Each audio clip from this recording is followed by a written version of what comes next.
Isekaiの戦いめっちゃやかましい Could be worse, at least they don't have Gaia memories or vacuum cleaners.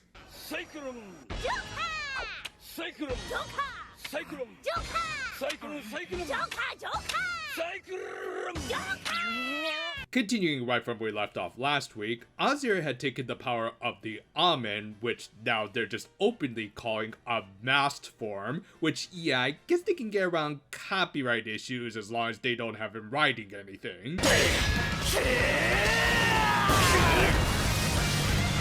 Yeah, I'm pretty sure that's how Toei handles most of their lawsuits. We then flash back several years into the past without any sort of, time card. Come on guys, is it that hard to get the guy from SpongeBob? Though, speaking of cartoon characters, the laborers of the city were complaining about the pay gap between them and the elves. You know, sometimes I feel guilty when I have to use the most obvious memes in these sorts of situations.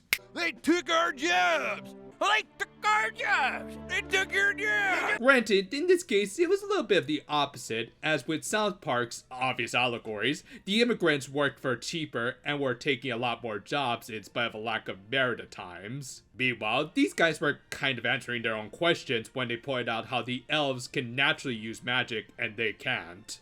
Seriously, the South Park rednecks have a better case than y'all. And I'm not saying this sort of stuff doesn't happen in real life, and I actually do appreciate this sort of social commentary. I just wanted to point out that it is a little over the top, but hell, as long as they don't do anything else that's really crazy and maybe ruin their arguments, I don't see any issue.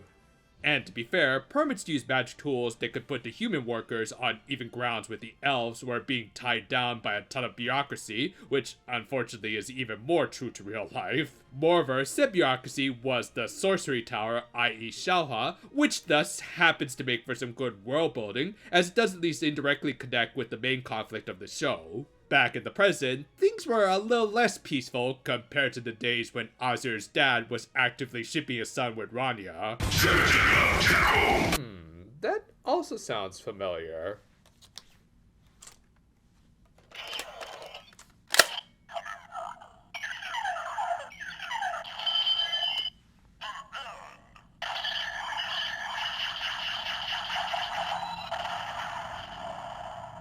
Yeah, they know their stuff. For clarification, this is kind of like when the DN driver was stolen by a Monster of the Week from Samurai Sentai Shinkenger, creating an evil monster version of Kamen Rider DN. And to make Mark Okita's voice on the DN driver sound more evil, they just lowered him a few pitches. Also, yeah, I'm pretty sure this is the first significant on-screen crossover between Kamen Rider and Super Sentai. That doesn't count! Anyway, Togo, of course, got some backup from Loji, the Tsundere Knight. As while he was still very antagonistic towards him, the fact that he was being open about his feelings towards the Red Sentai meant that they could understand and work together better. Compare that with Azir's Jobber duo, who are rather easily taken out, it really showed how they were nothing more than servants, who he was likely more than willing to throw away, and now he had no one to help him, meaning that inevitably the numbers game would catch up with him. Case in point, when Loji managed to bypass his time-stopping abilities, which weren't actually time-stopping, or at least not a complete version of it. Yeah, the fact that they still had working mental functions meant that they were more likely just being physically stunned by something, which turned out to be the sand on them. And since the Holy Sword could absorb mana, the effect was cancelled on Loji. Which hey, that also means I didn't have to use a certain beam. You hear that, you pompous vampire?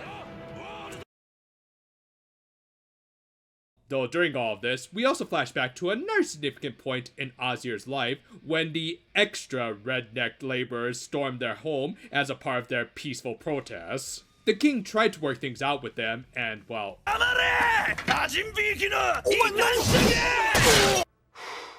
Boy, that escalated quickly. Yeah, I'm not gonna lie, this felt a little heavy-handed in getting Azir to fall to the dark side. After assassinating their king, the labor union really should have lost most of their credibility. In fact, some of their protesters were against what this idiot was doing. But no, I guess they just had to fast-track the story a little bit. Not helping matters was the return of one of my least favorite tropes ever. Really? You're telling me the guy with the voice of the creepy masked dude was evil all this time? Who'd have thunk? But yeah, of course the butler did it, as he brainwashed Azir to think that he was always there and made him evil and all that. Now, to be fair, the prince was already partway going down the wrong path, with him outright begging for a Faustian deal, but between the rushed assassination and this brainwashing, it just removes a lot of agency from the character himself, making him a lot less interesting than what he could have been with a little more solid build-up. Thankfully, at least the actual fight we got was pretty cool, with some decent animation, mostly from Idra, which definitely not complaining. And again, I did like how they really highlighted the many holes in Azir's ideals, as in spite of him going on and on about how he'd be able to unify everyone by working on his own, yeah, that's just an outright contradiction, especially as he was essentially fighting a 3-on-1 battle that he was never going to win unless he pulled out Exodia Incarnate. Fortunately, with the addition of Rania, they not only had enough to use the big cannon weapon properly, but also do a proper mech combination sequence. Though I do feel like Idra and Rania should switch colors, and I guess we're just going by Precure rules for what qualifies as green these days. But yeah, they needed the Megazord, as Azir actually pulled another Yu-Gi-Oh reference as his powers went out of control. になる寸前聞こえたんです。助けてって。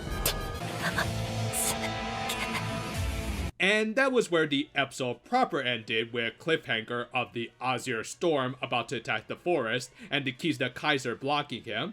But then we got an extended after credit sequence, which I guess was like the equivalent of one of those videos on the Toy Tokusatsu fan club that provides some extra backstory and lore for the Sentai of the season. In this case, before his Isekai, Togo asked how each member of his team became Sentai. Nagare, aka Kizuna Blue, started by explaining how he and the professor began researching bond energy 10 years prior to the series. At the time, and into the present, he was the prof CEO, which of course made him the typical child prodigy, which for a Blue actually feels a little more on the Power Ranger side of things, really. としてだけではなく、ビッグバンソウルの持ち主として研究に協力もしてたんだ。Well, that just sounds like a deconstruction of Super Robot anime written by a nihilistic old geezer. But yeah, as a result, he became the first actual member of the Kizuna 5, which in some ways made him the real leader of the team, but of course you almost always have to make room for the red or white sometimes. From there, they sought out more members, and apparently one of them was Kiyohiro, which, oof, that must sting a little.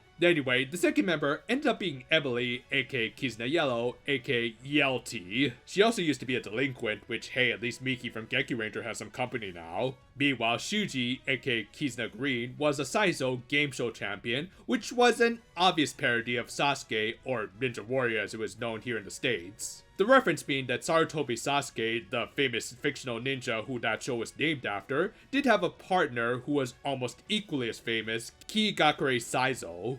Though of course nowadays, it's all about Yasuke and his totally real history. Yeah, hope things work out for you, Ubisoft.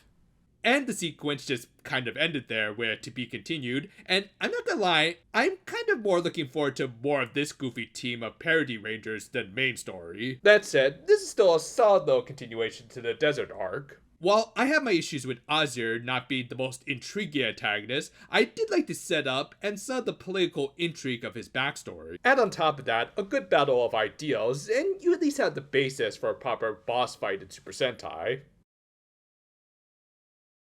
Credit where it's due, this show did fill in the void of the lack of tokusatsu action this week. The fights were good, and did nicely highlight the importance of teamwork for Togo's team, and how they ultimately became the downfall for the Kamen Rider XB, who even nowadays know how to call in for backup. It both made the battle more gripping, and highlighted how far Azir had fallen. That said, I do kind of wish that the prince could have had a little more agency in his downfall. Like, for the most part, he just seemed like a nice guy who was trying to keep everyone together, but ultimately everyone else around him screwed him over between the rednecks and Vidin. I don't know, I just wish that some of this could have been the result of his own hubris, but nope, he was pretty much just forced into villainy, which just doesn't make him all that interesting of a character as a result. But oh well, at least this show is still being held up by a very fun cast of characters across 2 worlds, with both of Togo's teams being able to deliver a lot of laughs through their quirky chemistry. That overall did make up for a kind of meh antagonist who who did at least have an interesting premise and was able to provide some good social commentary. Azir might not be the greatest villain or leader of all time, but at least he knows how to use his Egyptian god cards better than the Yu-Gi-Oh protagonist. Thank you for watching what's going to be our last video for this weekend, thankfully. Yep, as we said, no idle precure or Gav this week, which means we can take things a little easier and maybe work on a few other projects. Look forward to whatever comes next. Until then, though, for now, my friends, and They took our jobs! Yeah, they're down. yeah, you guys ever considering just getting some IT work? They took your job! They took your job!